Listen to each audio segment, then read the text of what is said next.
Hi, Vince Attardo with A1 Best Plumbing. Talking about branch lines versus main lines versus do I have a clean out, do I not have a clean out? People don't understand that vocabulary when you're speaking to them. But often I get a call, and it's usually a slow draining toilet or a toilet that's just not flushing. That's the first thing I ask is your toilet flushing?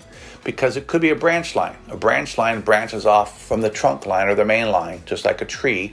There's a trunk and there's branches. With plumbing, the main line is your sewer line. It's usually a 3.5 to 4 inch drain line, which requires typically a 100-foot mainline snake, 5/8 inches, with a little blade on the end, which will break through or cut through any possible roots, obstructions, blockages. Those blockages often come from the wipes in the line, a low lying pipe, which is called a belly in the line, or an offset. The pipe's not joined together, it's offset. So that's where the roots get in, that's where the snake gets caught up and or the debris gets caught up in the line. It doesn't gravity drain out. But just understand the difference between a branch line and a main line is the size.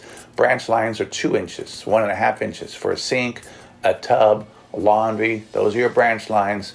Those require a 1/4 inch snake or a 3/8 inch, which is a mid-sized snake. Mid-sized snake you can run through a clean out for a sink, whereas a 1/4 inch you'd probably want to use for your sink in a bathroom or a tub.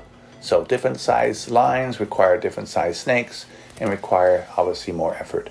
Keep those things in mind when you're looking and addressing your plumbing concerns.